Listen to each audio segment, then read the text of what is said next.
We'll keep our pool party theme going, even though we'll be moving on to stats chat.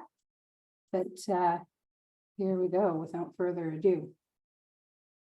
So today we are going to talk about our data tracker and our participant satisfaction survey. And if you have any questions along the way, feel free to raise your hand or even put them in the chat. It is being monitored. And yeah, we'll go from there. So before we do anything else, this is my friend Freddie. She's my constant companion throughout this presentation. And I'm actually interested to see how many people maybe have already taken a look at our data tracker. So no worries if you haven't. We sent an email the end of April with the link to it. So no judgment and anonymous poll just to see where we're all at.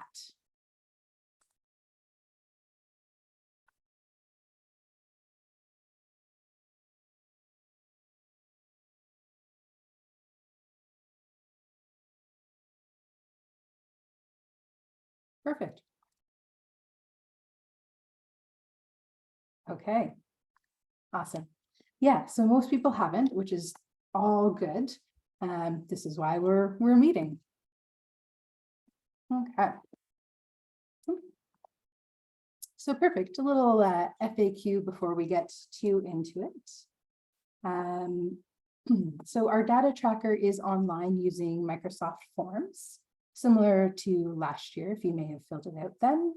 We have 33 questions, including program data and our participant survey. What's nice this year is we've enabled you to actually go back and edit your answers before you submit. And you can actually get a copy of your answers too, so you kind of know what data you've already inputted. So that's really nice. And a little bit further, so reporting timelines. So for existing partners, we are looking to have data from October 1st, 2022, all the way up to October 1st, 2023. Now for newer partners, that data will be either from the date you launched your program or signed with us to October 1st, 2023. And for everyone, it will be due October 31st, 2023. Okay, so the first few questions are nice and light and easy, just the easy end of things. So the first question will ask you your name of your organization. We just ask no abbreviations or short forms. And then we'll ask you your city, your town, and then your province. And new this year, actually, is we've enabled you to enter your stats on a basis that works for you. So whether that's daily or weekly or monthly, how that works is question 4 asks you to enter a start date. So for example, if I wanted to enter data for April 2023, my start date for question 4 would be 4-1/2023. And then to answer question 5 for end date, it would be 4-31/2023. So that's pretty neat. Whereas last year, it was just, you weren't able to actually adjust that. And we asked you to give us data for a year, which of course was intimidating. So this is a nice feature this year. And so questions 6 and 7 will ask you about how many sessions you've run and how many hours of sessions. So we define a session as a single group call. So for example, maybe on April 20th, you hosted a bingo session or a bingo call, pardon me. That would count as one session. And then for number 7, we actually ask how many hours of sessions did you run? So for example, if I think of my telephone tapestry in my April calendar, I ran 4 sessions, 2 were 45 minutes and 2 were an hour. So if I total that up, I ran 3.5 hours of sessions for April 2023. So I think to see what I'm all talking about, we'll actually take a look at the data tracker. So I'm going to exit out of here and we'll pull up our data tracker, and everyone's able to see that data tracker. Okay, so perfect. So this is what our form looks like. So as we saw, what is the name of our organization? So I'll go ahead and kind of fill it out as we go along. Let's see how it works. So the Good Companions, I know I'm in Ottawa, and our province is Ontario. And then we saw question 4 and 5 about that start and end date. So I'm gonna, in this example, I'm gonna say that I'm entering data for April. And again, I'm manually entering in those dates. You can also use the little calendar button over here too, whatever floats your boat. So similarly, number 6 asks how many sessions were delivered during the time you're reporting for. I know for me, I ran 4 sessions. And how many hours? I ran 3.5 hours. And we asked for number 7 that you just round to the nearest half hour. So that's the first little bit. I'm going to go back to, actually before, let me just check in. Does anyone have any questions? You're all feeling good? Chris? Yeah, just when I was looking over this, I don't know how much of this I'm actually allowed to answer, because based on, like, I'm just volunteering and I run a couple of the programs, but I'm not necessarily in charge of anything. I mean, I've been given a lot of leeway to do this and that, but I'm not sure if I actually have the authority to answer some of these questions. Okay. Or even like the proper knowledge to be able to answer them to the full extent. Yeah, fair enough. Why don't we connect a little bit? Let's connect over email and let's flush that out a little bit. Does that work for you? Yeah. Yeah. Okay. And how's everyone else feeling? Good. Awesome. I see thumbs up. Thank you, Brandy. All right, my friends, we'll get back into our presentation. Okay. All right, so we looked at 6 and 7. Now, oh yes, a pro tip, and Freddie's back again with a little pro tip for us. So if you're unsure about, how many sessions you did run and just how long you were in those sessions, because I know it's data that we're collecting over a year, your Mercury invoice actually lists the number of sessions and the length of each session. So they're a really good tool as you're filling these out. And actually, I'll take another poll to see if people would like me to show you quickly how to access those invoices. If so, I can show you how to do that.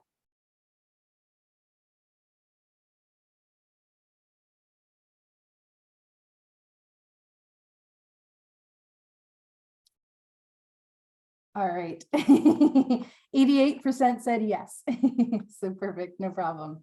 I'm going to stop sharing here for a moment and just go back into my other screen. So what's nice about Mercury is there's something called self-care.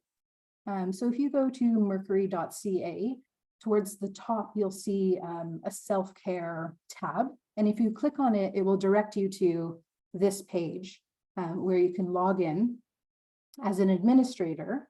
And this is sort of like your administrative hub for Mercury. So after logging in, you'll be in this page that we're looking at here. And then see I'm in the administration tab. But to access my invoices, I will go to the reporting tab. Oh, pardon me. I logged in a little earlier before the meeting. So if I go into my reporting tab and to invoices, I'll actually see all of my invoices here. And so there's June and May, and so it's separated by month. So you can either look at them, online, or you can download like an Excel sheet or a PDF.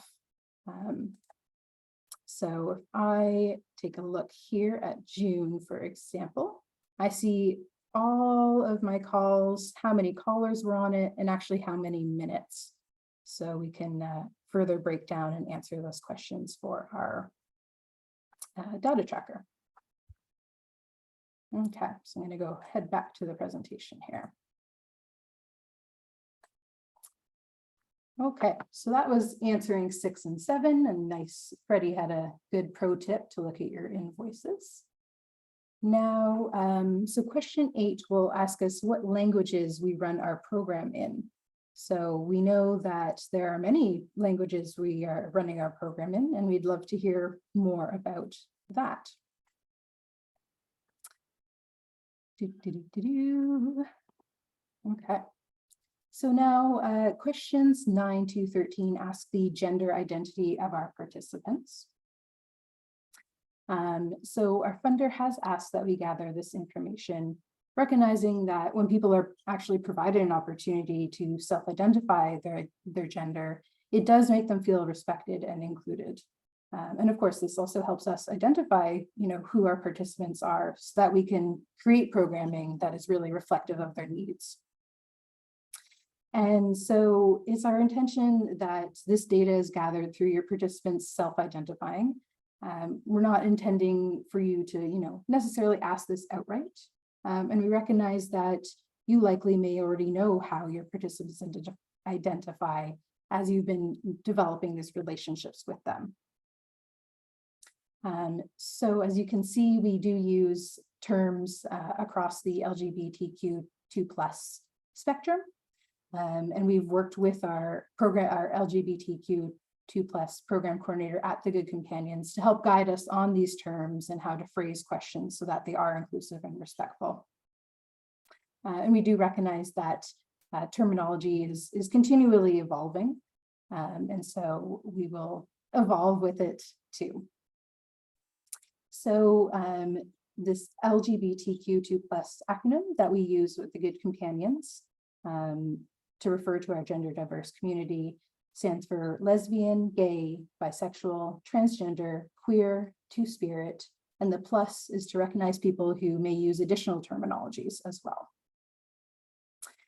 So transgender, we'll get into kind of what we mean by that, or a term, is a person whose gender identity differs from the sex they were assigned at birth. Non-binary and genderqueer is a person whose identity does not align with the binary understanding of gender. So it's a gender that is not encompassed by the man and woman spectrum of gender. And then similarly, we know that people have many different ways of identifying their gender. And so we do have a question that asks, how many participants identified as a gender not listed above? To again, provide that space for people to identify however they like to.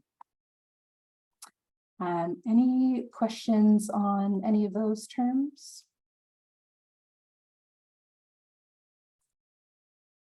Okay, sounds good. Brilliant. So let's actually go into our data tracker and see what that looks like. So we left off answering question 7. Question 8, we saw the languages. So for example, if I'm thinking about my telephone tapestry, I deliver in English, soon to be French with Megan's help. And now, like I said, questions 9 to 13 do ask about the gender identity. So they're all phrased the same. The only thing that will change is that term, the gender term we're using. So we'll ask you how many individual participants identified as male or female or transgender, non-binary or genderqueer, or again, with a gender identity not listed above. We do ask that the answer must be a number. So in the event that you're unsure or your participants haven't identified themselves, an answer of 0 does reflect the truth, and you can feel comfortable answering it in that way. So for our example, I'm going to just kind of flesh this out, and so we can carry on with the training. Okay. So now we are looking at our volunteers. So question 14 and 15 will pertain to our volunteers. Question 14 asks the number of volunteers. And so we define a volunteer as someone that doesn't earn a wage for their time. So that does include, students completing a placement or even volunteers who are receiving an honorarium for their time. Because again, there isn't that expectation that they're giving their time to get something in return. So yes, they would be classed as a volunteer.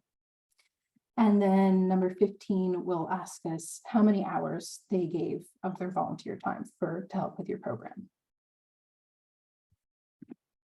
Okay, so number 16 looks at pre and post session hours. So we know that even though you may only be running, 10 hours of sessions in a month, there's a lot that goes into it, right? Whether it's, promoting it to your participants, creating that calendar, talking to guest speakers, so on and so forth, entering stats.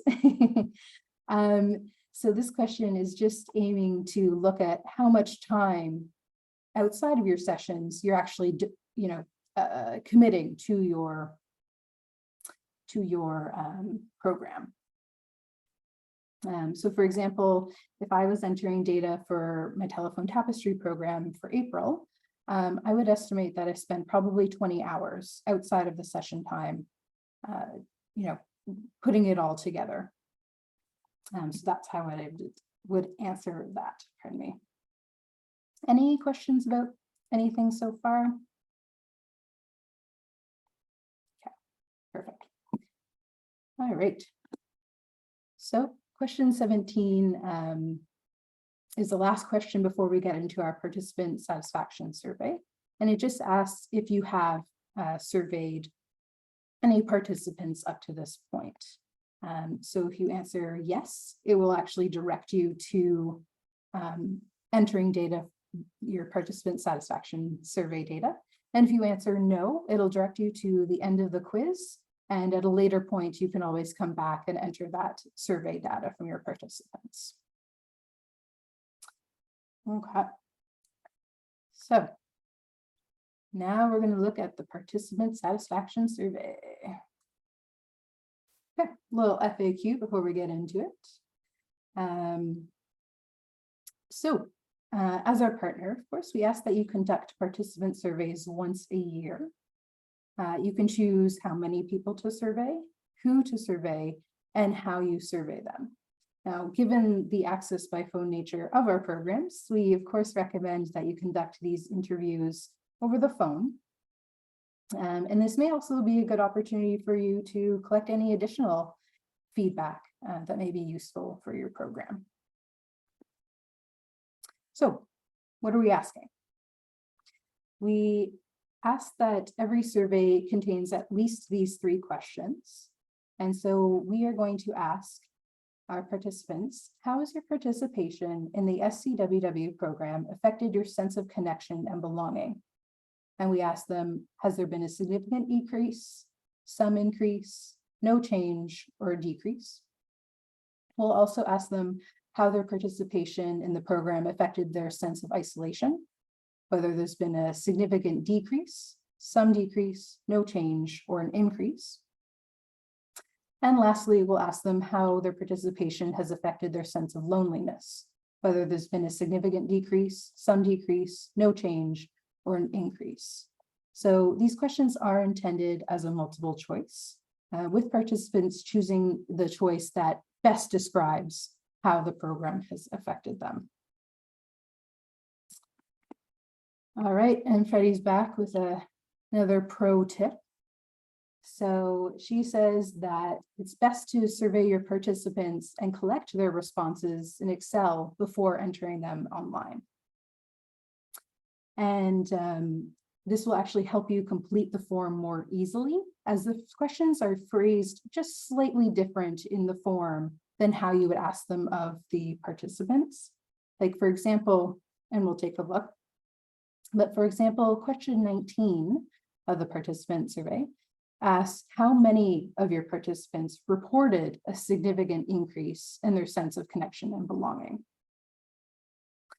And I am going to send in a resource guide after our meeting, and I have included a little Excel template that you can use to track some of this data and your participants' responses, as well as a little script tip as well, if you feel you need it. But let's see what I'm talking about here. So we talked about volunteers. So I had one volunteer and they donated 3 hours of their time. And like I said, I had about 20 hours of pre and post session hours. And number 17, I'm going to say, yes, I have gone ahead and surveyed my participants. So now I'll click next. And like I said, it is now automatically taken us to the participant satisfaction survey. So question 18 will ask us the total number of participants we surveyed. So for example, I can say 10. And then as we see, questions 19 to 30 will actually break down the number of participants who have said, whether it's a significant decrease, some increase, no change, or it's actually worsened for each of those 3 metrics, which were connection and belonging, isolation, and loneliness. So we can take a look. So 19, how many surveyed reported a significant increase in the sense of connection and belonging? And number 20 says some increase. And then of course, 21, no change, 22, decrease in that sense of connection. And so we go on further for each of those questions, looking at that degree of change. Any questions about that? No? Okay. So for the sake of getting along here, I'm just going to go ahead and kind of populate some answers so that we can take a look at our next set of questions in our data tracker. Okay.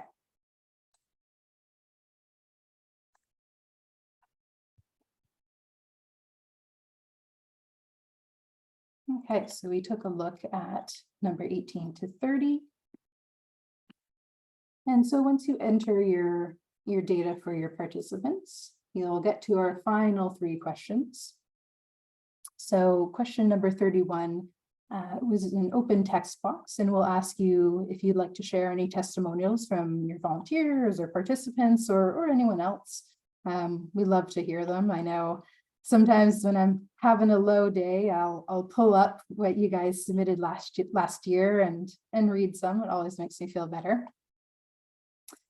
And then question 32 will ask us if we have adopted our phone program to deliver in a hybrid format. So whether that's, maybe in person, maybe you're now doing some video. We recognize that transitioning back from COVID, we've maybe had to diversify a little bit. So we'd love to hear about maybe some of those strategies that you've employed. And then our final question in the data tracker will be again an open text, which we welcome any comments or questions. And if you have any further questions, you can always send me an email as well. All right, my friends. So that was the data tracker. So what I'm going to do now is in our chat, I'm going to enter a little event survey for today. Ironic, since we're talking about surveys.